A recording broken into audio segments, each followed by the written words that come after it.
Good morning, and welcome to the First Parish in Framingham. I am Ben Gustafson, the clerk of your Board of Assessors, and I will be your worship associate this morning. First Parish in Framingham is a welcoming congregation. We celebrate and welcome people of all sexual orientations, races, ages, gender identities, abilities, or beliefs. We welcome you if you are joining us in the meeting house or on Zoom, or if you are watching this service after the fact. Whoever you are, wherever you are on life's journey, you are welcome here. Unitarian Universalism is a progressive, inclusive faith, guided by moral principles such as the worth and dignity of all. We draw inspiration from the world, religions and philosophies, science, history, and the arts. I draw your attention to the announcements in the order of service. Immediately following our service, you are invited to join us for coffee hour in Scott Hall across the courtyard. For the safety and comfort of all, please remember to keep your mask on at all times when you are inside a First Parish building, unless you are actively eating or drinking. Please also set your phones and other devices to worship mode. Finally, I want to tell you something. This is a space where all are welcome. We come to rest or to be recharged, challenged, or affirmed. You belong here, whether it is for the next hour or longer.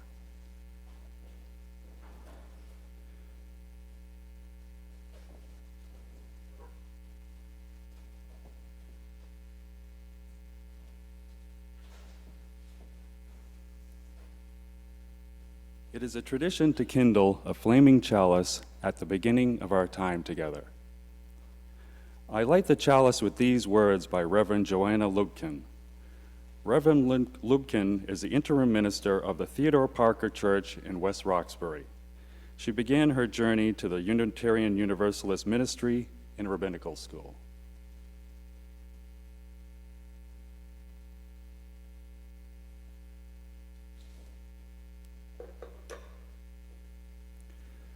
We light this chalice in honor of Yom Kippur, the Jewish Day of Atonement.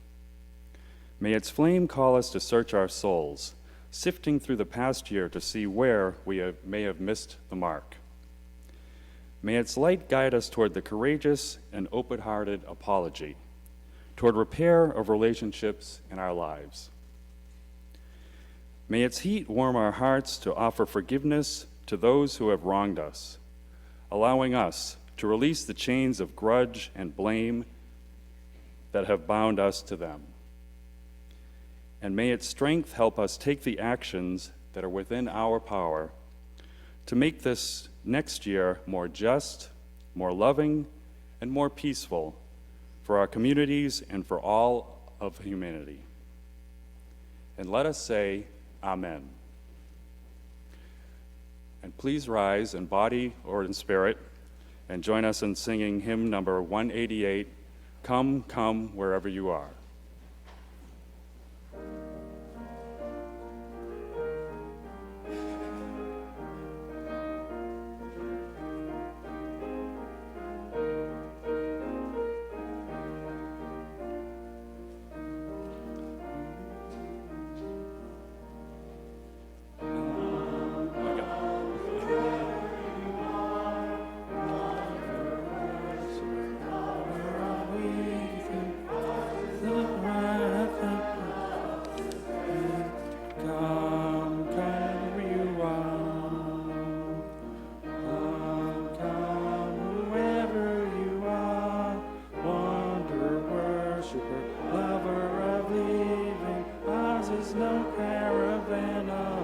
despair. Come yet again, come.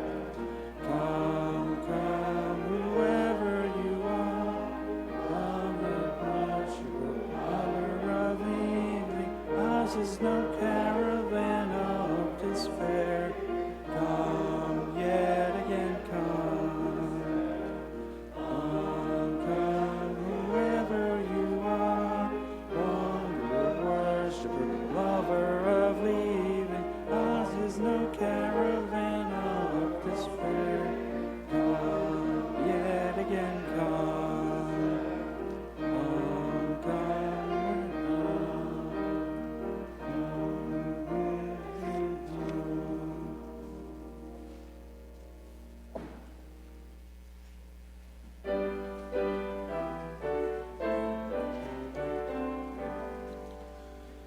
from all that dwell below the skies.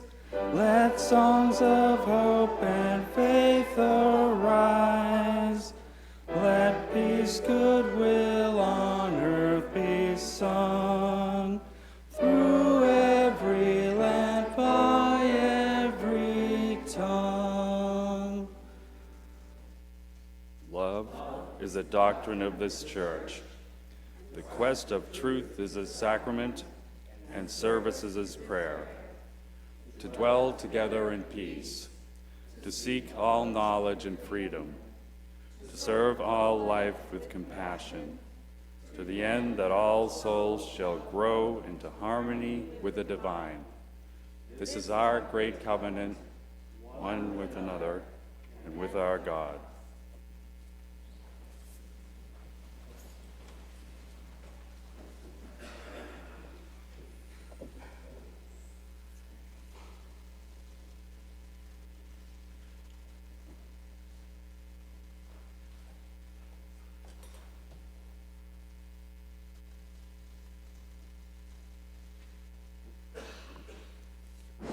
There we go. My name is Lauren Strauss. I use she, her pronouns. And I would like to say to you, and you can say it with me, good morning, welcome to church.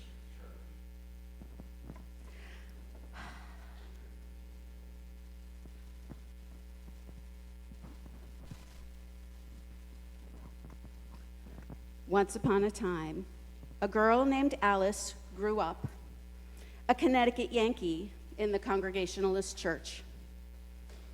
When she came of an age to do so, she went to art school. At the Rhode Island School of Design, she met and fell in love with Alan, a Jew from Brooklyn. In 1965, friends, this was a mixed marriage.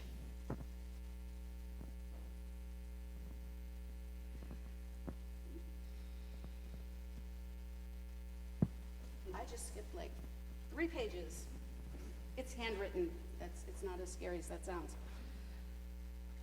And I'll remind you that it really was a mixed marriage because the U.S. Supreme Court made interracial marriage legal in 1967, about 6 months before I was born. So, Alice and Alan got married with both a minister and the one rabbi they could find who would do such a thing, presiding. And they decided to raise, and then a little bit later, a couple babies came along and they named one of them me. They decided to raise me and my brother, both, which in practice meant neither. We got the holidays and holy days version of Judaism and Christianity, and we were going to choose when we grew up. So I guess you can see how that played out. I was a child and youth who longed for spirit. I was drawn to the ritual, the sights and sounds, and the particular musical scale, even the feel of the Jewish tradition. It still calls to me. But my dad was a conservative Jew. In conservative temples, women are second-class citizens. Dad 100% believed that I could be president of the United States. But as a woman, I could not touch the Torah. So Judaism, although it did make its impression on me, did not take. So often for Jewish holidays, I will talk about the longing for and connection with rituals from the Jewish faith that call to me. And the unintended result of this is people walk away with the impression that I'm really Jewish. And I don't want to start off on that foot with you all as your professional religious educator. I am, in fact, theologically Unitarian Universalist. I'm not going to unpack what that means today because y'all have dinner plans. But in this context today, it means this. As a Unitarian Universalist, I find wisdom in all the religions of the world. This is one of our 6 sources. And sometimes we like to say in RE that each of the world's religions holds a piece of the truth. And so we learn about and are inspired by them as we forge our own living faith together. And, shameless plug, if you didn't know that Unitarian Universalism has 6 sources, you might want to come and volunteer in RE. That said, I actually do need somebody to come and volunteer in RE today, so join us if you feel like it. So, this week, the days of awe, the days between Rosh Hashanah and Yom Kippur, are a time of atonement for Jews. My job as a UU and as a DRE is not to help children and grown-ups learn how Jews do this, but to understand why and to explore how we, as UUs, can incorporate not the prayers, not the practices, but the intent into our own faith journey. Jews do something this week that speaks to me as a UU. They atone. I went looking for children's stories about this week, and mostly I got stories about saying sorry. But it's not the saying sorry that makes it atonement. It's to whom and why. To whom is to whomever you've harmed.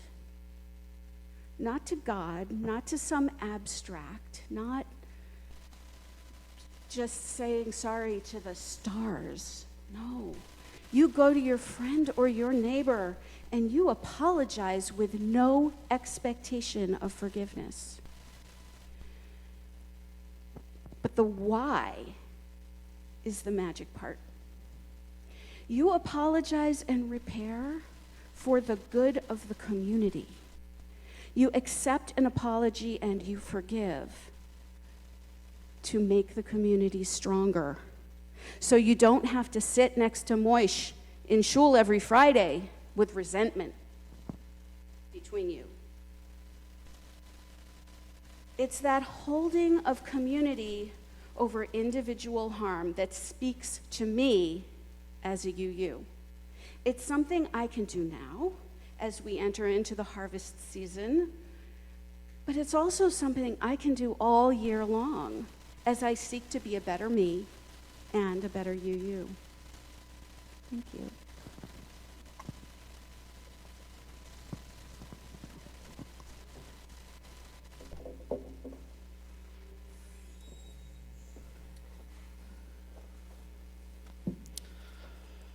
Congregations are always places of transition. People get married, children are born, beloved elders die. Our friends have to move and start new jobs. You, First Parish in Framingham, have a new Director of Religious Exploration for programs serving your children and youth. We are officially welcoming her this morning. She now journeys with you. We didn't even say her name, Lauren, you've already met.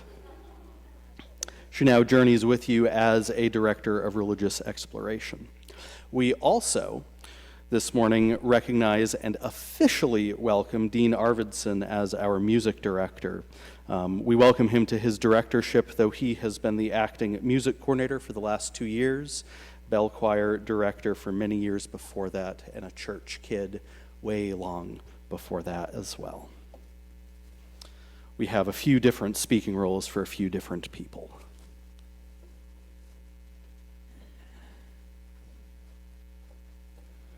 We who serve on the Board of Assessors covenant with you to provide the space and the resources for a successful religious education and music program, and to partner with you as we make future plans for this shared ministry.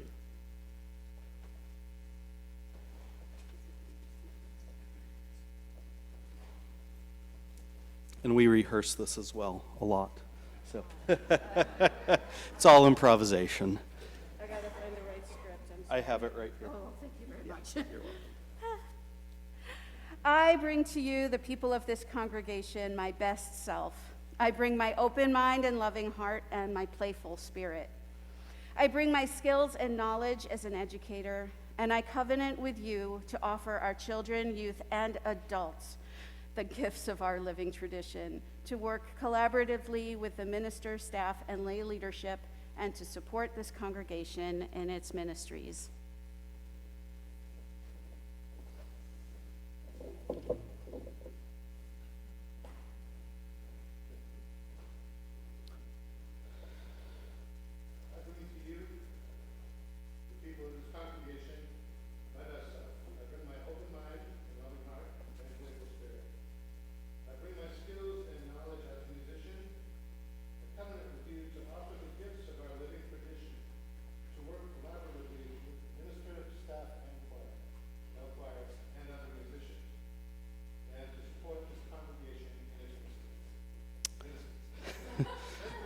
Yes, we support mysteries here as well.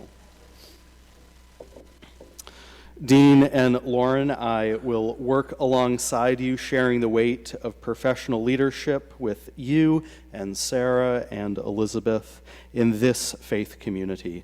To the best of my ability, I will strive to encourage and support you in your work and in your journey here, as we strive to create a strong and resilient staff. And now your speaking part, which is very easy. It's not in the order of service. I'm glad you looked, but it's not in there. Won't you join me in welcoming our new staff members by saying, welcome, Lauren and Dean. Welcome, Lauren and Dean. Wonderful. And now we will sing. The children and the volunteer who has stepped forward, I am sure, to religious exploration. The words are in your order of service.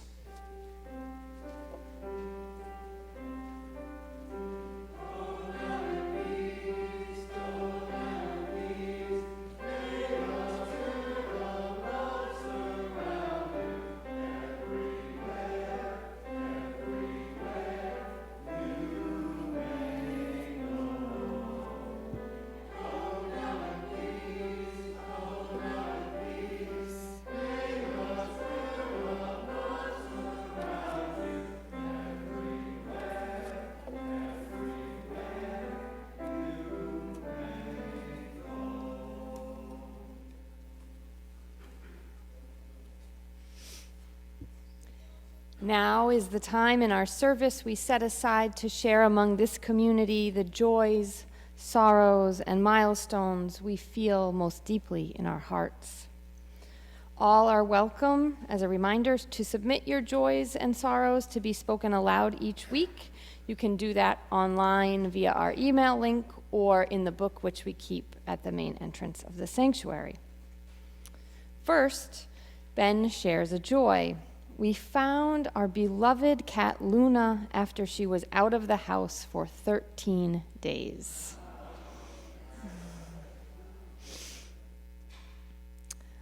This sorrow comes from a different Ben. I'm thinking about my grandmother and her home, which is located in Nokomis, Florida, praying this house survived Hurricane Ian.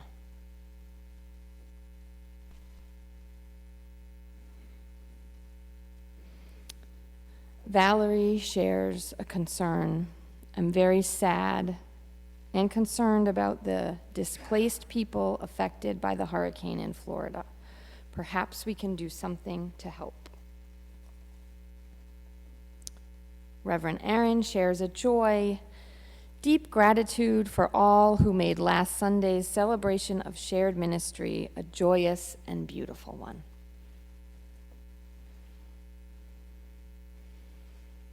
And now we light one more candle and hold space here together for all the happiness and heartache that may remain unspoken yet felt deeply within us all.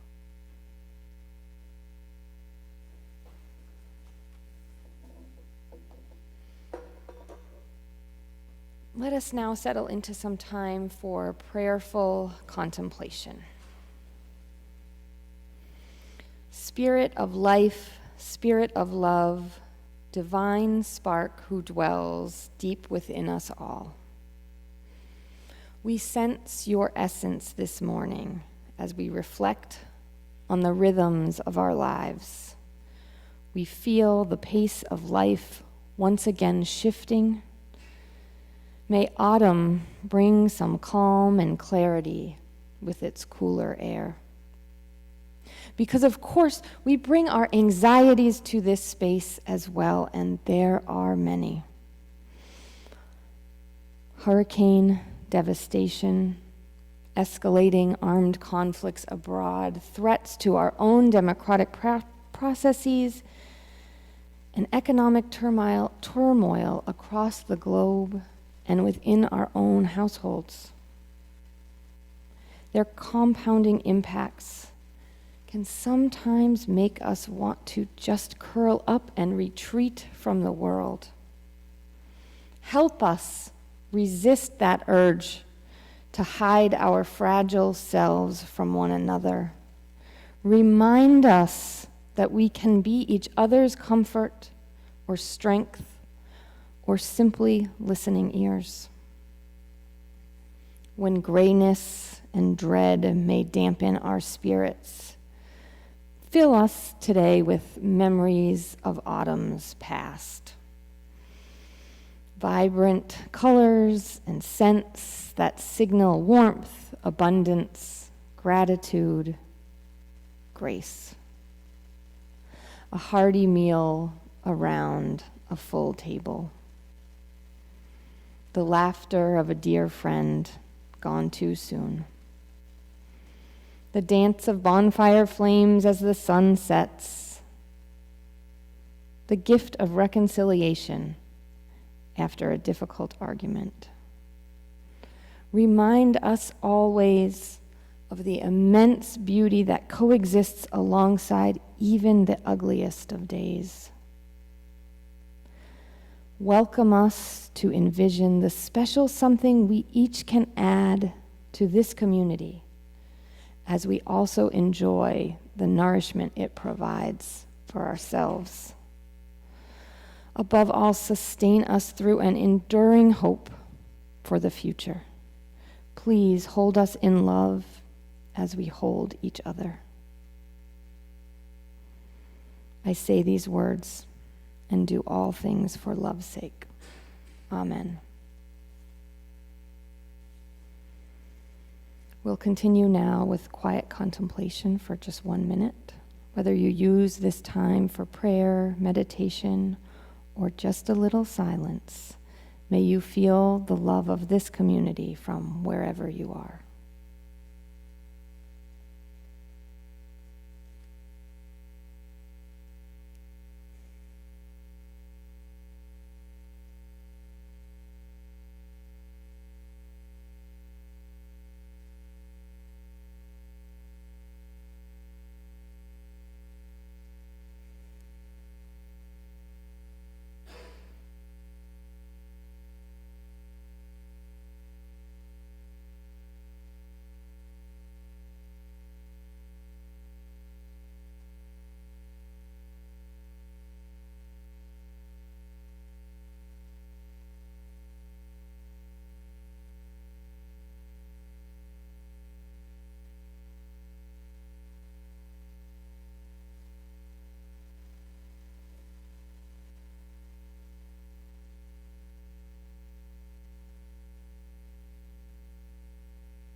Amen.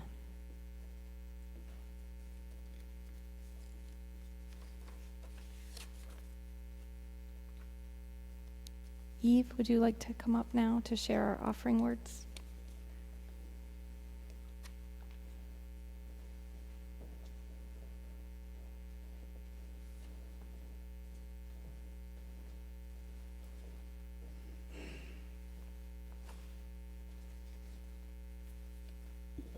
Good morning. So each year, the National Diaper Bank Network has declared the last week of September National Diaper Need Awareness Week. And the goal, of course, is to promote diaper drives in communities across the United States to benefit diaper distribution sites and their clients. But just as important is the goal to increase awareness of the need for diapers. So I became aware of the need when working with homeless families in local motels between 2013 and 2015. I realized that those families still needed diapers for their children even when they were placed in an apartment and no longer in a shelter. I learned that over 3,000 low-income families in Framingham and Natick alone receive WIC benefits, the Supplemental Food Program for children under age 5.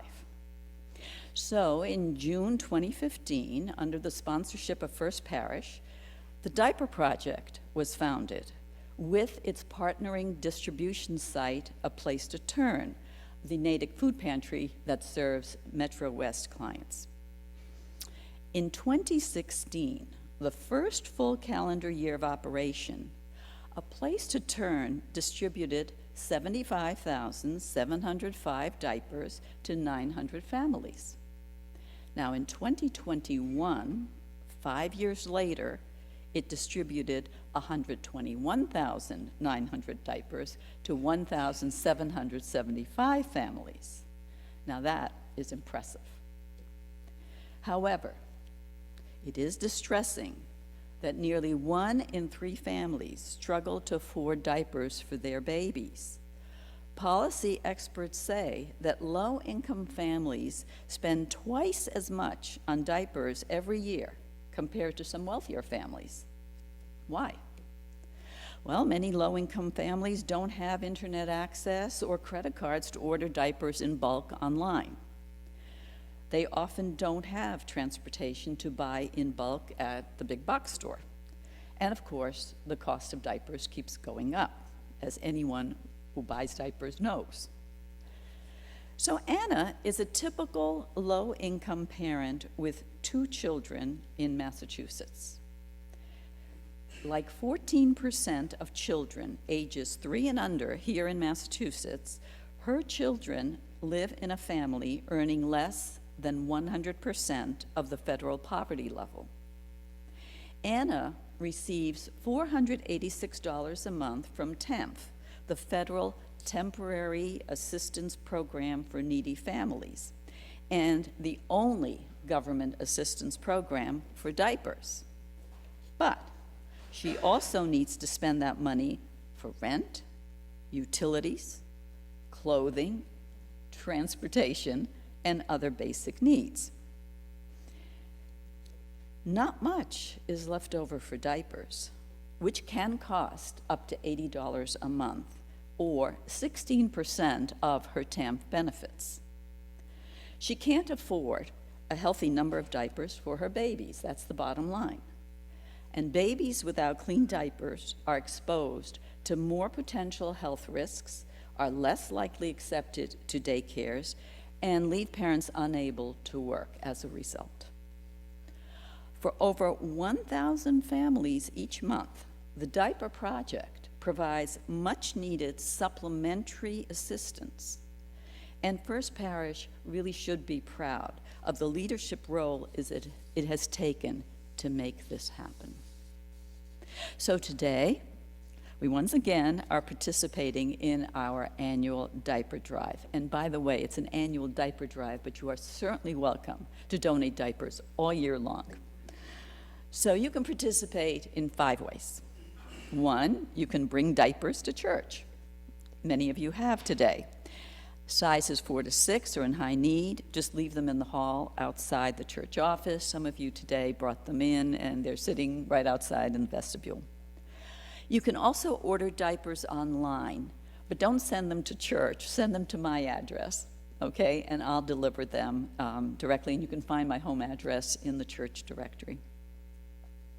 You can contribute financially on the Place to Turn website.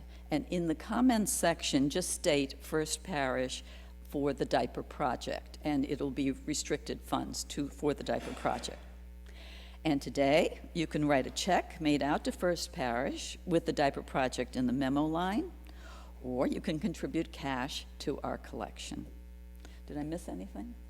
I think I got them all. Okay. So thank you very much for your generosity and commitment to this important community service project that helps keep babies clean, dry, and healthy. Thank you.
This morning's reading is a selection from This is Real and You Are Completely Unprepared by Rabbi Alan Liu.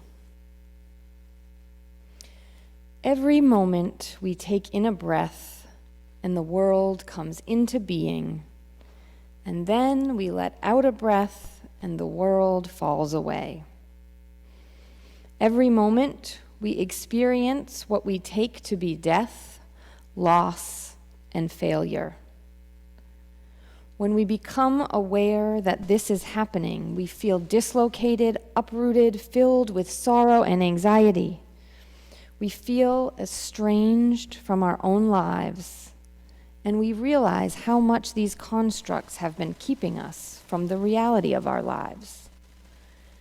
How we've been using them to give us distance from the gnawing suspicion that we have no house, that we're afloat in a great sea of being, an endless flow of becoming in which we are connected to all beings. The great journey of transformation begins with the acknowledgement that we need to make it. It's not something we are undertaking for amusement, nor even for the sake of convention. Rather, it is a spiritual necessity. And our need to be more conscious, to awaken from the deep dream that has held us in its thrall, is always there too. Not just when the shofar blows on the first day of Elul. The soul wants to awaken. Every day we are called to the present moment of our lives. Every moment we feel ourselves falling out of real time and back into the dream, and then the horn blows and we begin to return to life once again. And this awakening is always a matter of the utmost urgency. Not just in that week before Rosh Hashanah at Selichot. It is always something very real for which we are completely unprepared. and the time of transformation is always upon us. The world is always cracking through the shell of its egg to be born.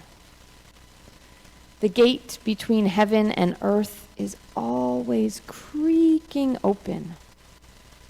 The book of life and the book of death are open every day, and our name is written in one or the other of them at every moment, and then erased and written again the moment after that. We are constantly becoming, continuously redefining ourselves. This doesn't just happen on Rosh Hashanah. And every day of our life is fraught with meaning and dread, not just the 10 days of Teshuvah. We always live at an unbearable nexus. Everything we do, every prayer we utter, every intention we form, every act of compassion we perform, always ripples out from the center of our being to the end of time. We always stand at the end of a long chain of consequences as well. And we're always struggling to control things that won't submit to our control, personal outcomes that were set in motion long ago. And there is always a trial going on, not just the heavenly court that convenes at Kol Nidre on the eve of Yom Kippur. We're called to judgment at every moment. Our response to every moment is a judgment on us, one that is continuously unfolding and subject to continuous modification. And every moment is a rehearsal for our death. From the day we are born, we are engaged in the process of dying, not only because the larger arc of our life is moving in that direction, but because we experience death moment by moment. We die to the world every time we breathe out, and every time we breathe in, every time our breath returns to us of its own accord, we are reborn. And the world rises up into being again.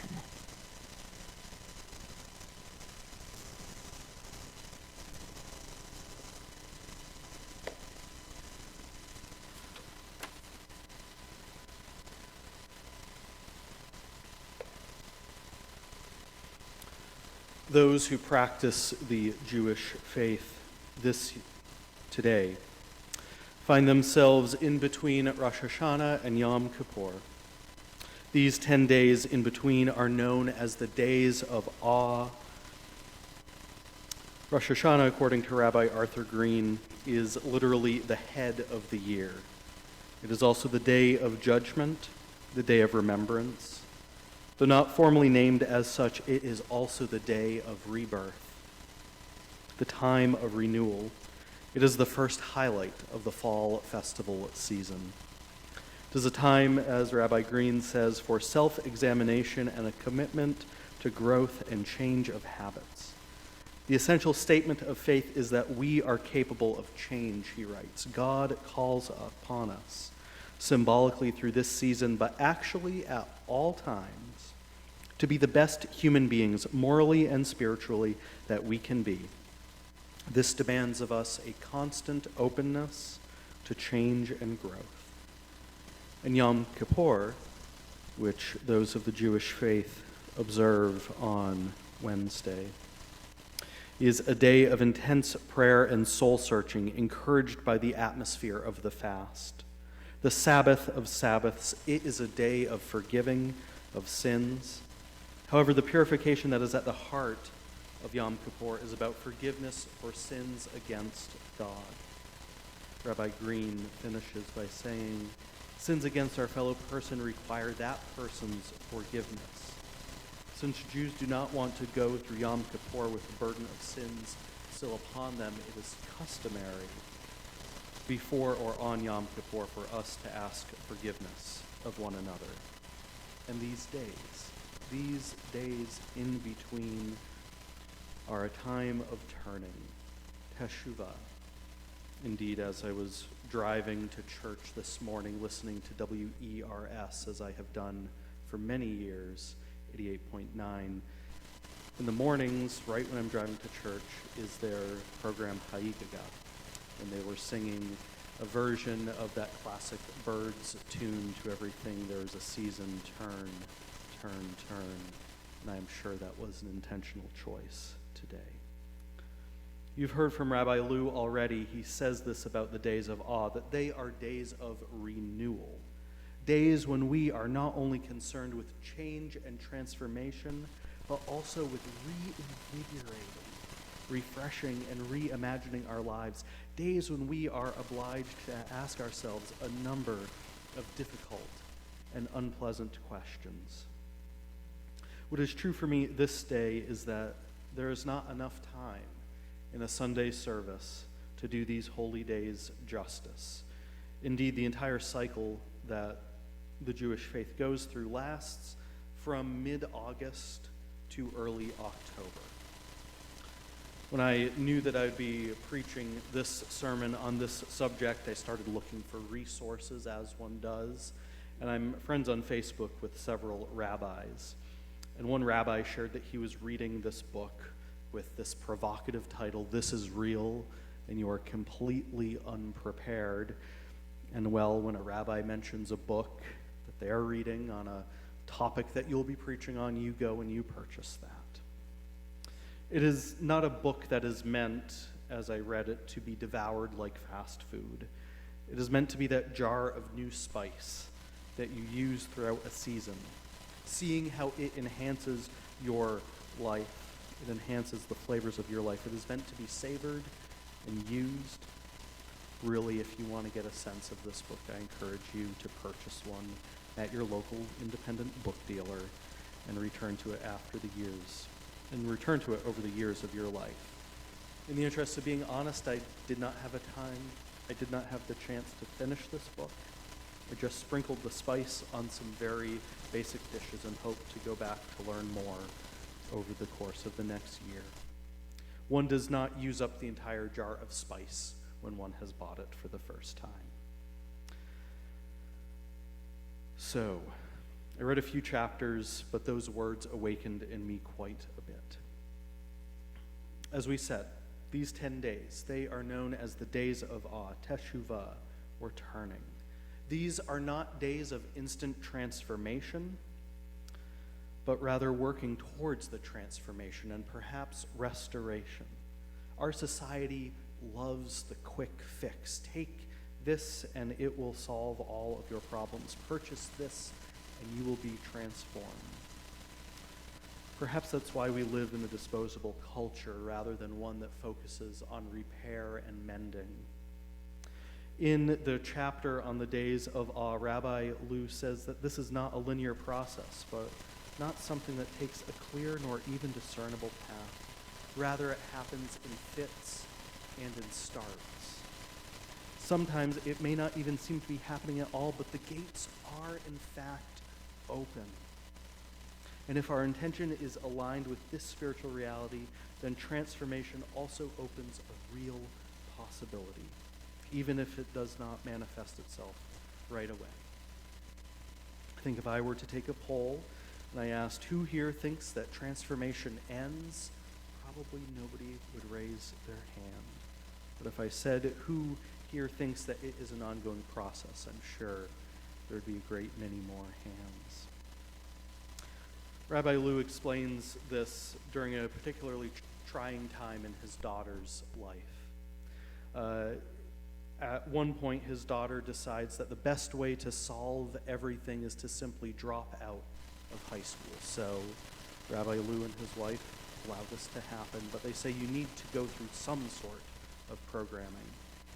So she signs up for an Outward Bound or National Outdoor Leadership sort of program where she goes on a long hiking trip.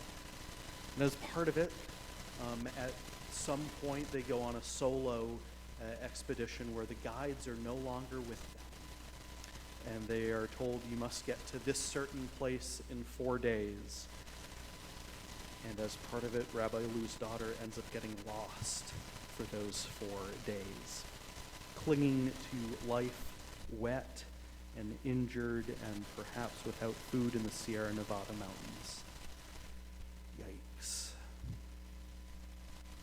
When she returns, because she does return safe, eventually she is found with her friends, she recounts about how much she had learned, and Rabbi Lou and his wife are thrilled. Finally, she has changed. Something in her has shifted. She returns on a Friday, and then Saturday night there is a fight, and Sunday night she is out late. He recounts, before that, he recounts that she realized how much she loved us and how bad she felt about the way our relationship had been going in recent years. She felt that about the way her life had been going as well. She said, everything is going to be different now. She had seen the light and she was going to change. And as I have already alluded to, and those of you who have loved teenagers and the others of you who have been teenagers know what comes next. Nothing changed. As I said, there was another fight and another. And Rabbi Lou and his wife said, what happened to all of that change that was promised? However, 6 months later, it was clear that transformation had occurred. Transformation had occurred because a choice was made, and that is crucial. The choice is to turn, to rewrite our lives, and to know that that rewriting depends on us. We choose life or death every day. Why is it that we call daredevils, people who perform these stunts, we say that they perform death-defying acts, as if they are the only ones that choose to defy death. We each engage in death-defying acts or death-denying acts frequently. Yes, some of those death-denying acts are ones that we make for good reasons, seeking treatment for disease, seeking treatment for addiction. Others are more mundane, wearing a seatbelt in the car, cooking food to the correct temperature to avoid a foodborne illness. Those are about denying physical death. There are other kinds of deaths as well, we know.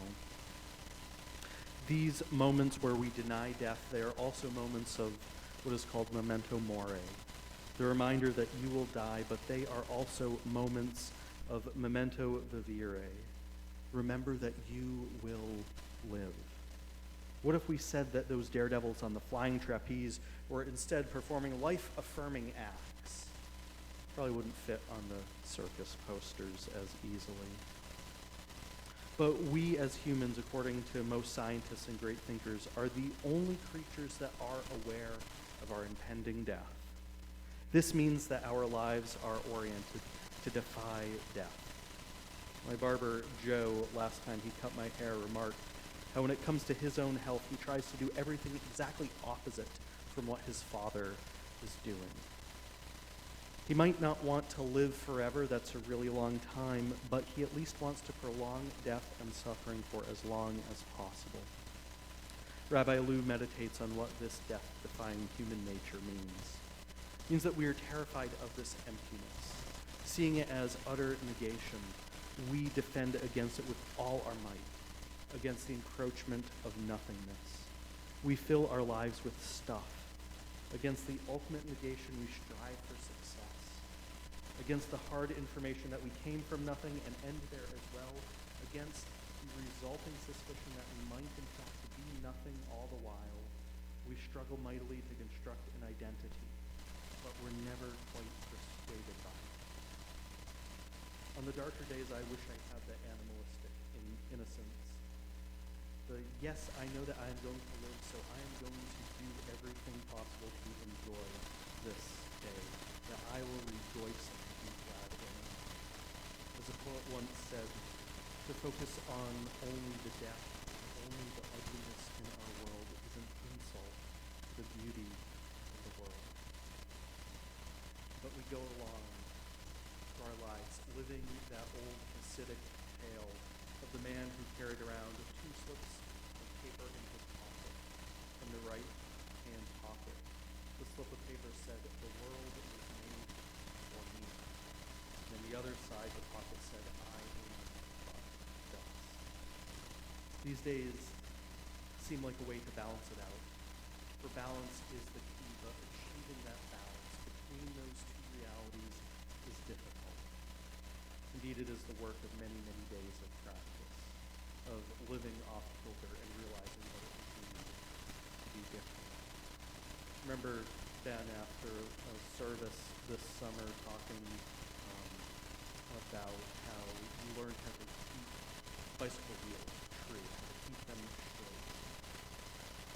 And if a wheel is not true, what you do to make it true is you make tiny little adjustments on strokes. You quickly know your success. You either go straight or your wheel folds into a shape. This living with weight and buoyancy was one of the tougher things to learn in 9th grade when my Boy Scout troop was learning how to go scuba diving. The body wants to float. So in order to go scuba diving, you have all sorts of weights. You have tanks and weight belts and other things so you sink. And that's not good most of the time. So you need to learn to counter that. You need to have a vest that has an air bladder and that can fill with air. Too much and you'll rocket to the surface. Not a terrible thing when you're training in the pool, but it can be deadly for diving in depth in water and depth. You fill it with just the right amount of air so it can neutrally flow. And if I remember correctly, it's been years since I did scuba diving. Said we were learning. I just didn't end up getting certified. But the way to make sure that you're neutrally buoyant is to rest on the bottom of the body of the water and notice what happens as you breathe. If you're neutrally buoyant, you will rise and fall with the breath. The way to make sure that you are balanced is to do the one task that makes you work, to breathe. Figuring out if you are living a balanced life between those 2 slips is not as easy as moving on a bicycle or taking a breath and noticing how your body moves. It takes longer. And what's true is that some days you need to be reminded that you are dust, and other times you will need to be reminded that the earth is made for you. Maybe what matters is the number of days that your life is balanced, the number of moments. Rabbi Lew in this book describes Yom Kippur this way. It is the day that we will get to all read our own obituaries. It's a dress rehearsal for our death. It's why we wear a kittel, a shroud-like garment on this day, why we refrain from life-affirming activities, such as eating, drinking, and procreating. We are rehearsing the day of our death because death, like Yom Kippur, atones. In this book, he mentions the life of Alfred Nobel. Nobel invented dynamite. He amassed a fortune from that, as well as 355 other patents. On April 12, 1888, his brother Ludwig died, but the newspaper ran the obituary for Alfred instead. The headline read, "The Merchant of Death is Dead." It began by saying Dr. Alfred Nobel, who became rich by finding ways to kill more people faster than ever before, died yesterday. And Nobel was shaken by that, to say the least.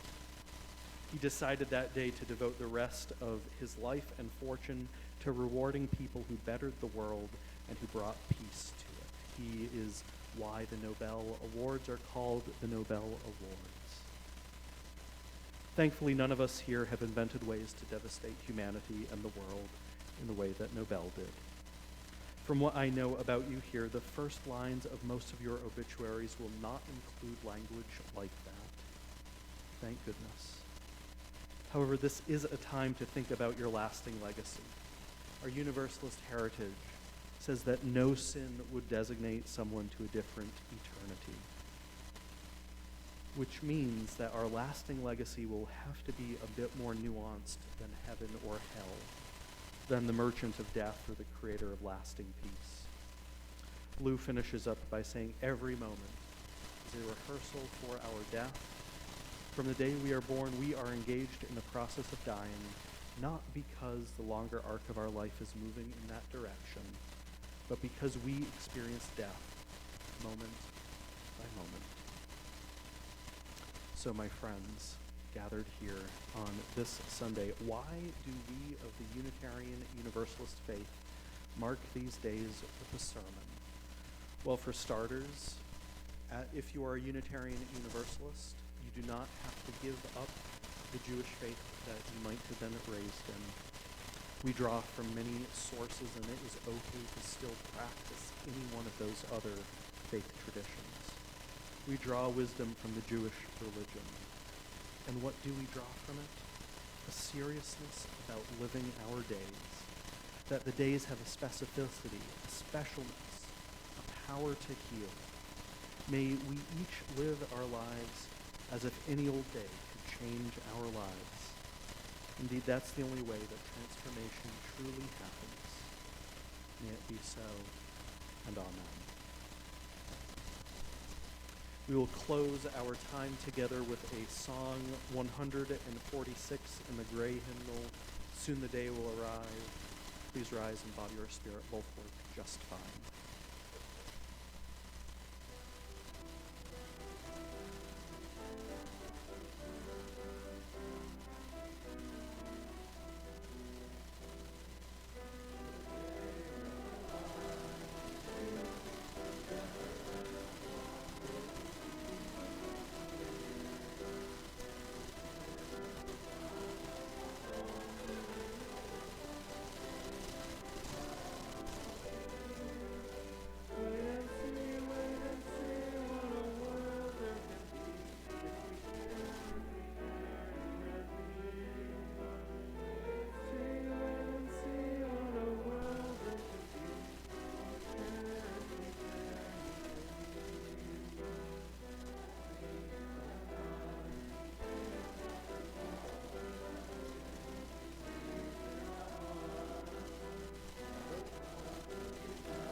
And so as we go forth, let us take the light of love out into the world and use it to brighten our pathways.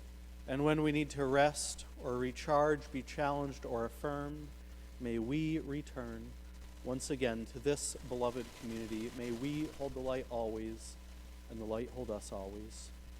Amen. And go in peace.